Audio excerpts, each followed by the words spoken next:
You think you need more income. You don't. You need a new identity. Let me guess what happened the last time you tried to fix your finances. You downloaded a budgeting app. Maybe you even color-coded your expenses like some kind of financial rainbow. You swore off takeout, promised yourself coffee at home, and felt pretty proud. For about 12 days. Then life happened. Your car needed repairs, your friend picked the expensive restaurant, or you had a brutal Tuesday and decided you deserved something nice. And before you knew it, you were back in the same spending habits, staring at your bank account like it personally betrayed you. Sound familiar? Yeah, I thought so. My name is Nick, and I've spent way too much time trying to understand why some people build wealth almost effortlessly while others stay trapped in the same financial patterns year after year, despite making decent money and having good intentions. If you feel like you're constantly starting over, or like your money evaporates faster than your motivation to save it, stick with me, because here is what most financial advice gets completely wrong. It treats your spending problem like a math problem, when it is actually an identity problem. You don't need another budget. You don't need to track every latte. You need to change who you believe you are. And that's the uncomfortable truth nobody wants to tell you. You will always act in alignment with your identity, even when you consciously want something different. Here's what I mean. If you see yourself as bad with money, what do you think happens the moment you try to save? Your brain starts hunting for evidence. It justifies the impulse purchase. It finds reasons this month is different. It turns every exception into a rule until you sabotage your own progress and end up right where you started. Not because you're stupid, not because you're lazy, because deep down you're protecting the story. Financial success isn't who I am. This isn't mystical. It's basic psychology. Your identity acts like a thermostat for your behavior, and whenever you try to live above or below that setting, your mind pushes you back to what feels familiar. That push has a name, cognitive dissonance. When your actions don't match your identity, it feels uncomfortable, almost wrong. So your brain works overtime to close the gap, usually by dragging your behavior back to the person you believe you are. That's why most people try to change their finances through willpower, and eventually lose. Willpower is like a muscle. You can flex it for a while, but it gets tired. And when it gives out, you're back to square one, defeated, frustrated, and convinced you just aren't good with money. Identity doesn't get tired. Identity is who you are when nobody's watching. When you're stressed, when you're bored, when you've had a long day and you're not thinking clearly. And I really understood this the day I talked to a friend who just bought his third rental property. I asked him, how do you save so much money and still enjoy your life? He shrugged and said, I don't really think about it anymore. I'm just not someone who spends money on stupid stuff. Notice what he didn't say. He didn't say he had superhuman discipline. He didn't say he tracked every penny. He didn't say he never felt tempted. He said, that's not who I am. And that's when it clicked. Wealthy people don't have better willpower than you. They have a different identity than you. They see themselves as investors, as savers, as the kind of person who makes smart financial decisions. And if you've spent years seeing yourself as financially irresponsible, you can't just flip a switch and become great with money. Your brain will reject that new story because it hasn't seen any proof yet. Your brain will reject a sudden new you almost instantly because it hasn't seen any evidence. So how do you actually change your identity? You don't start with a massive overhaul. You start with tiny actions that prove the new identity to yourself. You become a saver by saving, even if it's $5. You become an investor by investing, even if it's $10 in an index fund. You become someone who is good with money the same way you become anything else, one small, repeatable decision at a time. And this is why the first $1,000 is so much harder than the second $1,000. Not because the math changes, because you change. At the beginning, saving feels like you're pretending, like you're acting in a role you haven't earned yet. But every dollar you set aside is a receipt, a piece of evidence, a vote for the person you're becoming. And eventually, your brain starts to shift from, yeah, right, I'm not that person, from on to, maybe I am someone who saves. Maybe I do make smart decisions. Now here's the part most financial gurus don't like to admit. The first $10,000 you save isn't really about building wealth. It's about building a completely different version of yourself. And that process is uncomfortable as hell because your old identity is not going to go quietly. It will whisper things like, you deserve this purchase. You work hard. One splurge won't hurt. You're being too restrictive. And listen closely. That voice isn't your enemy. That's your old identity trying to survive. Because if you succeed, if you actually change your financial habits, then the old version of you starts to die. And no part of your brain likes that, even the parts that are holding you back. This is why so many people give up. They think they're fighting bills or inflation or bad luck, but most of the time they're fighting themselves. They're trying to kill off an old identity without fully committing to a new one. It's like trying to quit smoking while still thinking of yourself as a smoker who is temporarily not smoking. Eventually, that identity wins. because the moment you're stressed or tired or emotional, you return to the default story. The breakthrough happens when you stop trying to restrict the old you and start building the new you. And one of the fastest ways to do that is a simple language shift. Instead of, I can't afford this, you say, I don't spend money on this. Instead of, I should save money, you say, I'm someone who saves money. It sounds small. It's not. Because you're not just describing a rule, you're describing a person. And your behavior will fight much harder to stay aligned with who you are than with what you should do. Here's something that surprises people. The amount you save matters less than the consistency you save it with. Saving $50 every month for a year is more powerful than saving $600 once.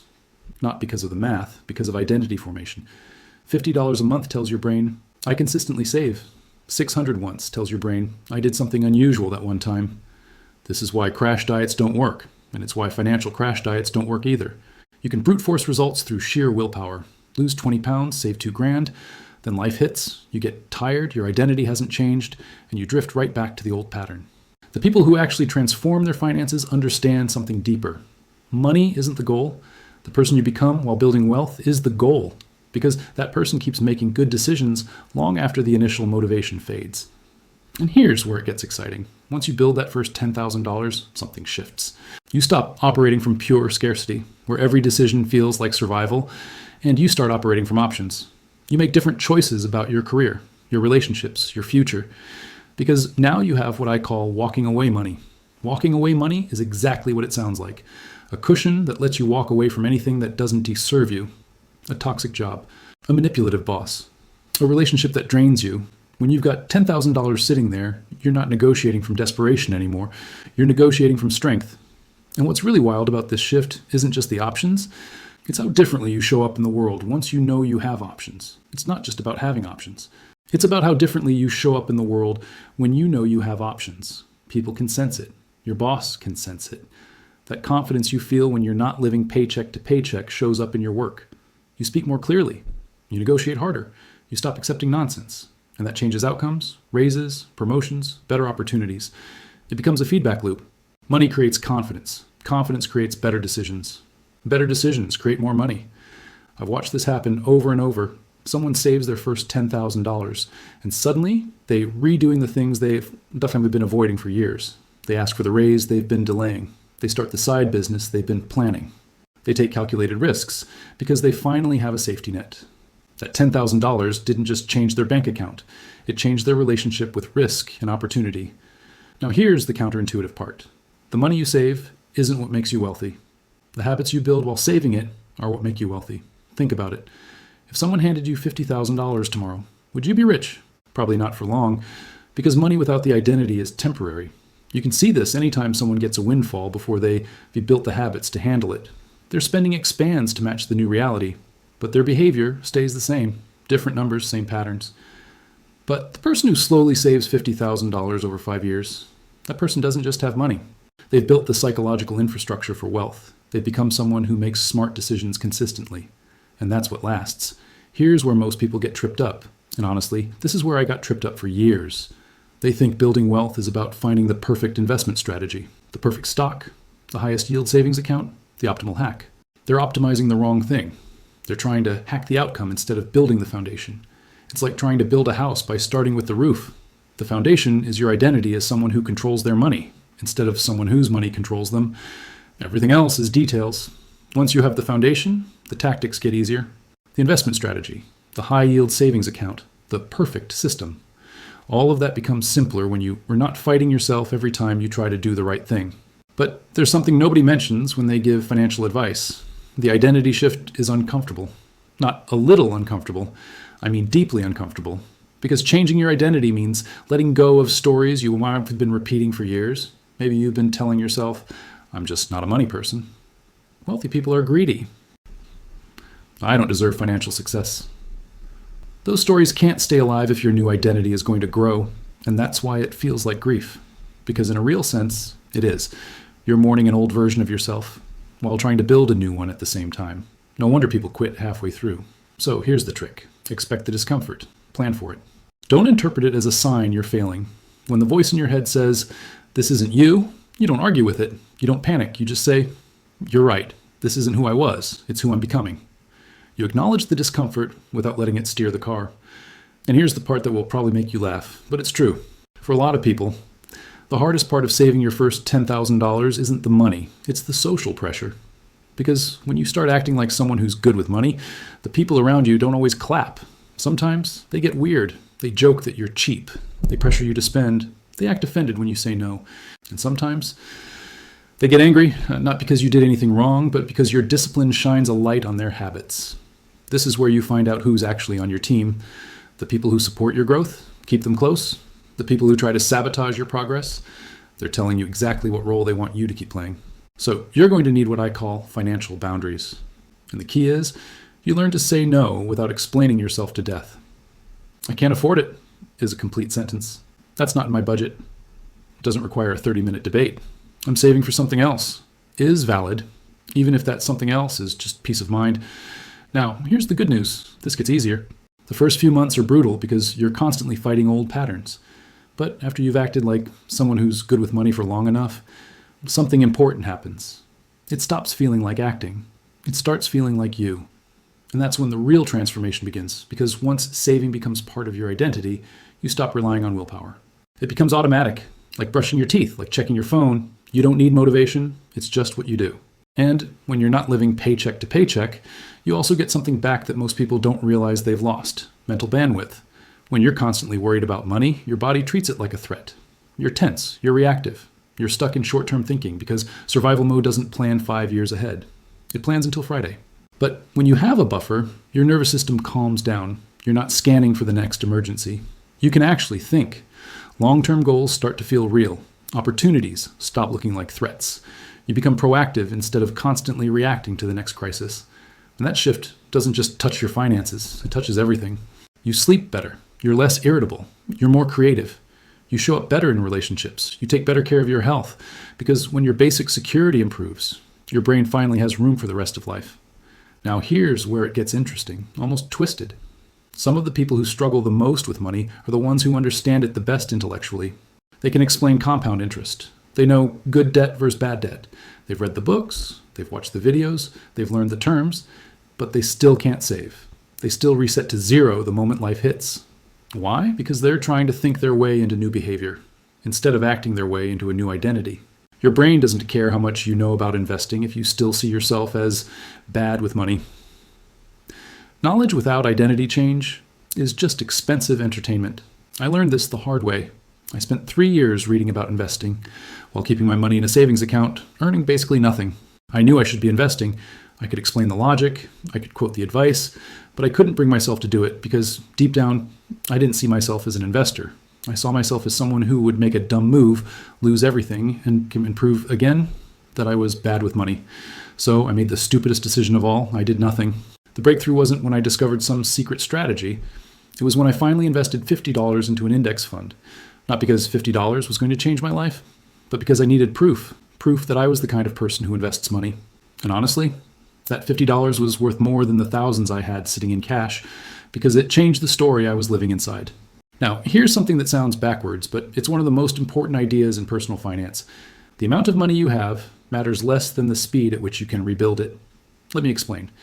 If you gave two people $100,000 and then took it all away, who becomes wealthy again faster? The person who inherited it? Or the person who built it from zero through discipline and smart decisions? Obviously, the builder. Because the builder has something more valuable than money: identity and systems. The inheritance recipient just had money, and when it's gone, they're back where they started. Because the machinery that creates money was never built. That's why your first $10,000 can be more valuable than your second $100,000. That first $10,000 is the proof, the point of no return. The moment you stop wondering if you can build wealth, because you already did. It's like a psychological vaccination against being broke. Once you've rebuilt yourself once, you don't fear starting over the same way. You know the path back. You trust your process. And your relationship with risk changes, because you're not clinging to money like it's your only lifeline. But there's a dark side to this transformation that nobody warns you about. When you start building wealth, you're going to discover things about people that you might wish you didn't know. You'll learn who's genuinely happy for you and who's quietly resentful. You'll notice how many people used your financial struggle as permission to avoid facing their own. And when you stop being the broke friend who can't afford things, some people won't know how to relate to you anymore. It's like you broke an unspoken agreement. They were comfortable being irresponsible as long as you were too. Now, even if you never say a word about money, your progress makes them feel exposed. This is where a lot of people sabotage themselves. They start winning, and then they feel guilty about leaving people behind. So they slip back into old patterns to keep the relationship intact. Don't do that. Your financial growth is not a betrayal of your past self or the people who knew that version of you. It's a gift to your future self and to everyone who depends on you. And here's what nobody tells you about saving that first $10,000. It's going to expose you, your impatience, your need for instant gratification, your excuses, your fear of being different, your habit of choosing comfort now over security later. Saving money is like holding up a mirror to your character. Sometimes what you see isn't flattering, but that's the journey. You thought you were just saving money. But you were actually building a completely different version of yourself. Someone who doesn't need permission to make smart decisions. Someone who sleeps well because their future isn't a question mark. Someone who understands the ultimate luxury in this world isn't a designer brand or a flashy car. It's options. And if this video helped you see money differently, subscribe, because we're just getting started on rewiring your financial future.